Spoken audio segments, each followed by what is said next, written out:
solutions training and consultancy. Sharon is on a journey to create a much more compassionate community that cares by embedding the African philosophy of Ubuntu, I am because we are, in all that she does. A renowned speaker and community advocate, Sharon works with workplaces, businesses, and communities, delivering workshops on mental health awareness and well-being, as well as facilitating cultural diversity conversations.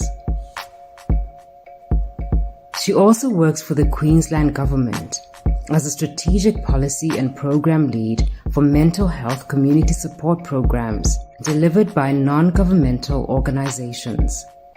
Sharon is also the current convener of Women's Ethnic Network, a network of culturally diverse women and girls in Queensland, hosted by the Ethnic Communities Council of Queensland, to provide strategic advice and inform policy and program response for women and girls from culturally and linguistically diverse backgrounds. She was named by YWCA in 2013 as one of the 125 leading women in Queensland and has received numerous recognitions and awards for the advocacy and community leadership work she does. She has served on many other boards, including Australian Football League and Queensland Diversity Board. Dumelang. My name is Malebogo Sharon Orapeleng.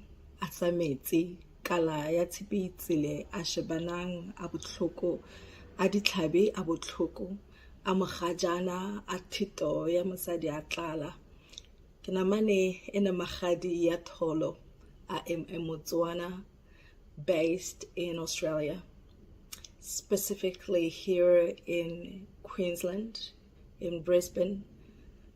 I would like to acknowledge the traditional owners of the lands that I am based and privileged to call home, the lands of the Yagara and the Turrbal peoples, the Aboriginal and Torres Strait Islander elders, past, present, and emerging.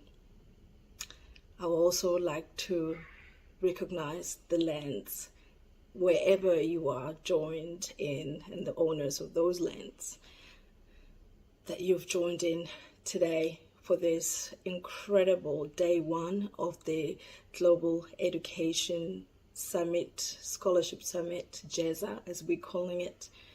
It is an incredible journey that we are really privileged to be part of. I am especially excited about the incredible content that is going to be coming to you through this platform, where you are going to explore ideas, we are going to share opportunities, we are going to inspire you, inspire hope, and we are hoping that after the 5 days of being engaged in this conversation about scholarship opportunities abroad, in Australia, in the US, in the UK, around the world, that you will have enough information to go back and start making plans to be who you want to be, to explore those opportunities and grab them with your two hands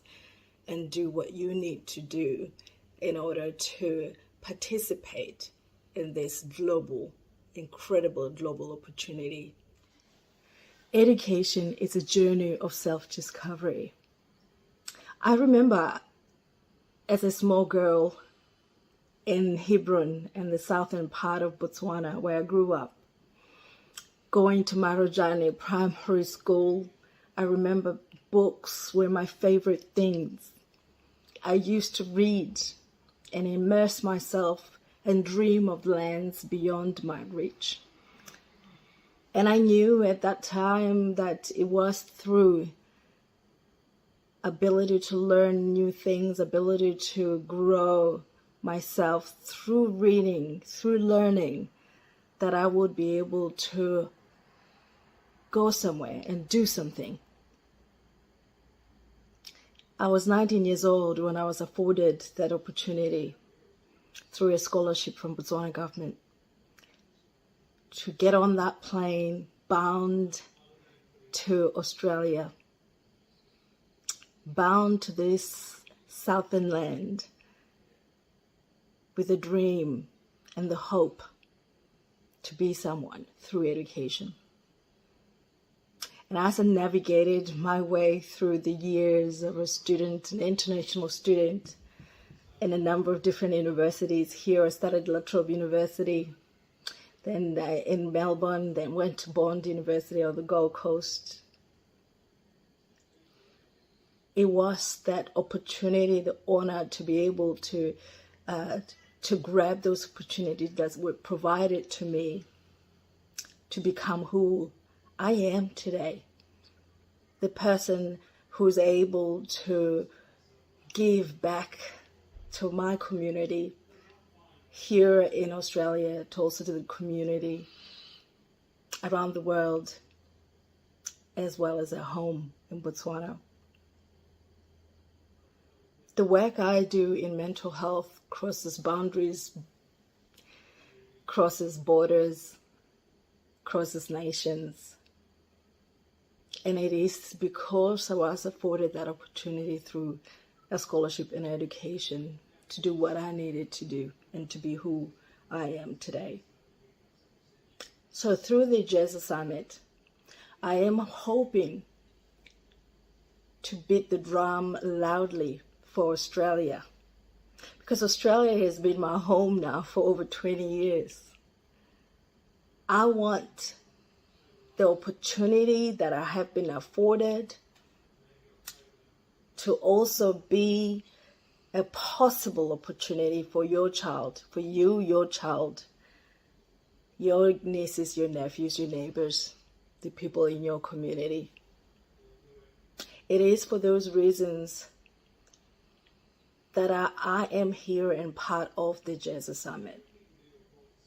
You know, the world has changed so much since the time I was honored with that scholarship at 19 to come to Australia.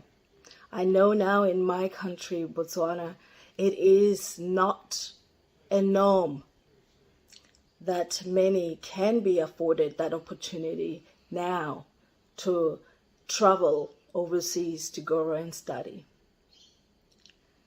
I know it is becoming very difficult. I know in my own families, relatives, in my own communities, where I see young people every day asking for opportunity to go and study something somewhere. Not only Australia, but something somewhere, because they know that is the pathway for self-discovery. That is the pathway for human development, for global development. They want to be someone and participate equally in this world. And it is through education that they can. It is through opportunities, the pathways we can create for them that they can. You know, since COVID-19 and the struggles that have engulfed the world through the experience of COVID-19 pandemic, including, the measures to control the COVID-19, one thing that has been so apparent to me has been about how we, regardless of who we are, where we are, how we need each other, how we need to walk with each other, alongside each other in this journey of life. That not only one country is immune to something that happens in another, that we are living in a global connected world. When something happens in Botswana, it has ripple effects in Australia and the surrounding areas, in Europe and the US, because of that connectedness. If COVID-19 pandemic has showed us the need to create opportunities and pathways and lift each other's up then why are we not doing it? Why are we not taking those opportunities by the horns? See, when somebody asks me to describe Australia's engagement with Africa, I sometimes take a pause because I have to kind of find words to properly describe what I see that engagement looking like. But let me describe it this way.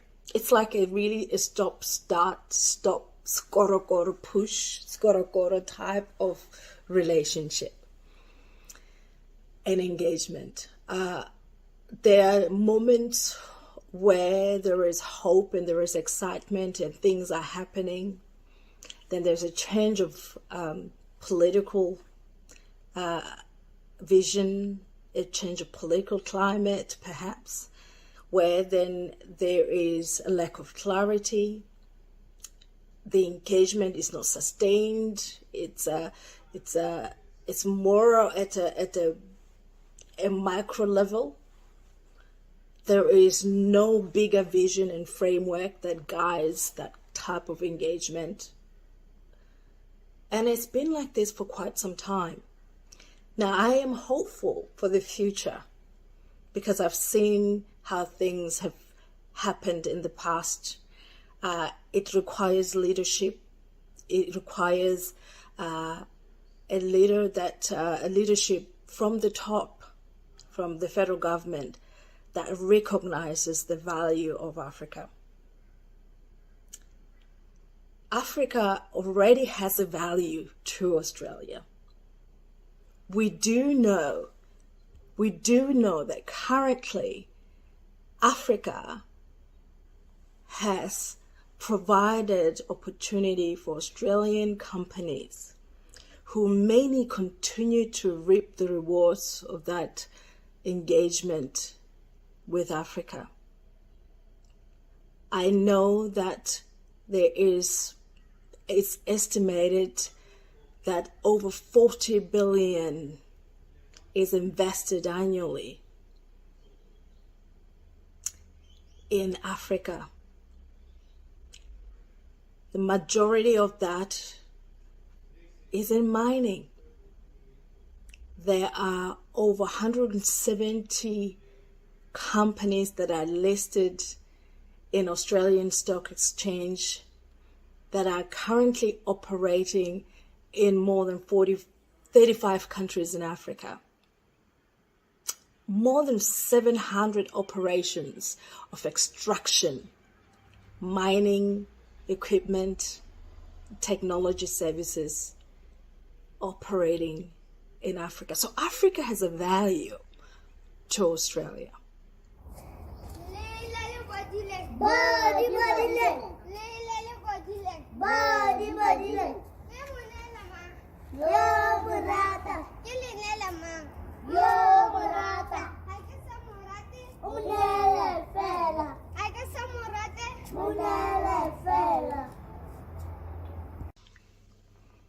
I actually do not believe that we need to go back to the drawing board with regards to re-engagement with Africa. But we absolutely need to consolidate our approaches and reconsider how and why we need Africa and her people. It has to fit in with our strategic visioning as Australia. We already know we make money from Africa. That's not a question about that. We know how much money Australian companies are making from Africa. But it's going back to what is the benefits of Africa from this? Is it an open pit, mining pit left in the rural village of Botswana, Uganda, Zambia, Zimbabwe, somewhere, a little tarred road to the primary care center that doesn't even extend to the nearby town? Is it a small building that has been opened through a fanfare event to show that we're investing in the local economy and building the infrastructure of that economy by just a mere small 2-roomed building? Is that the kind of engagement that we are looking at? Is that the investment? Is that the social responsibility for extracting the economic benefits of Africa and her people? No. We know what doesn't work. We know better. It is about reconsidering the value opportunity. What is the value add? What do African people want? What African communities want? What can we do to ensure a mutual benefit, considering the incredible economic and human opportunities and resources that Africa has to add to Australia, and what Australia has to add to Africa? And I saw some statistics lately, and it showed that in 2021, the population of Africa was actually projected to be 1.3 billion people. In fact, more recently, I heard Africa has the youngest population in the world, with 70% of sub-Saharan Africa under the age of 30. And with such a high number of young people, it's an opportunity for the continent and for the world to invest in young people and create pathways, knowing that investing in those young people is investment to our future. It just simply makes sense. And I know that traditionally, when it comes to education, especially here in Australia, most of the universities have already established their own recruitment platforms, which we know are littered with absolute privilege. It's not about the welfare of the student. It's about how many you can get and pay the agent the recruitment fees. We know that. It's just how the system has been designed. And this has led to a lot of inequity of access to opportunities for many young Africans. If you're not known to someone somewhere, you miss out.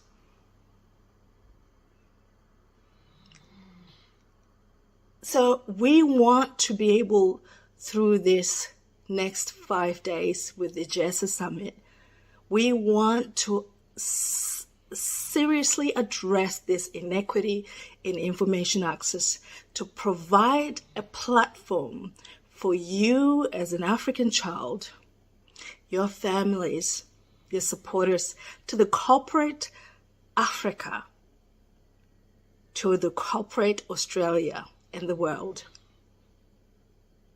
putting the African child at the center to absorb and link and engage in knowledge and learning in opportunities that matter to them.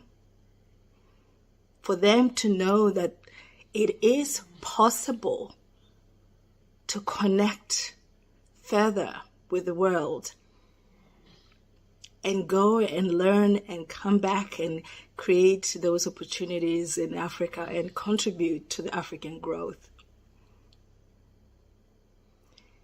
This is really a different narrative that we are seeking to address. We want, especially for me in my role with the GESSA Summit and the project itself, is to look at opportunities here in Australia for young Africans to access scholarships that are led by actual skill development and shortages that we need back home, that are led by the desire to see the future in a different light,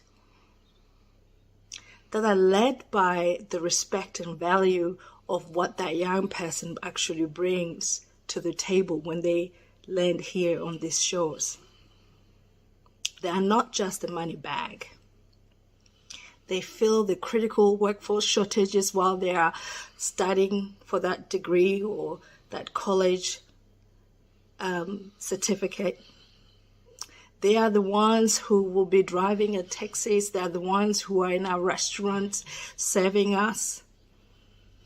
In our hospitality industry, they are the ones picking up the fruit in our farms while they continue to do their studies.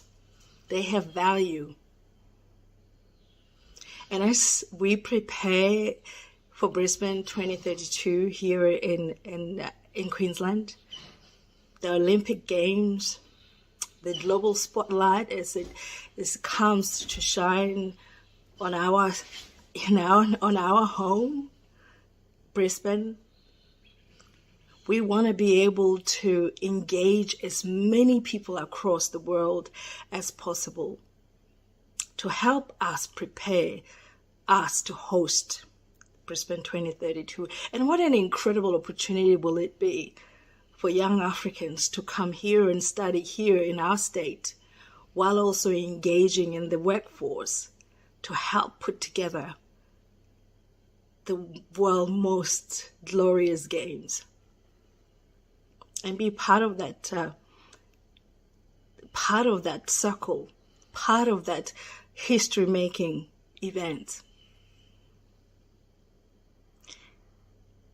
I just played the video before of a group of my young nephews and niece playing a traditional game. I took that video when I was in Botswana 3 years ago. And there they were singing about an egg that has gone off. And you go around the circle talking about this egg or singing about this egg. And you have to choose someone, even the one you hate, to give that egg that is already off. Traditional games, peace, knowledge, culture, the exchange that makes us who we are as people, connect us across cultures and boundaries, and it enhances and enriches us. I want to see them. I want to see those, my nephews, my nieces, and the many of the young people I call mine. As an eldest child in my family, a lot of the young people who comes after me become my kids, just how we are in our culture. I want them to see the world as connected, as one, the world that values them and what they can add to it. The world that is, don't just discard them because they are from an African village or an African country, town. They have value. And it's really up to us to create opportunities for them to be able to participate equally in this global agenda. They are the future. I'm excited and privileged to be engaged with the GESSA Summit. And I look forward to listening to every single speaker over the next few days and see the values they add, the opportunities they are creating for you. I am genuinely excited to be inspired. Ke a leboga, I thank you, and I see you. Ke a go bona.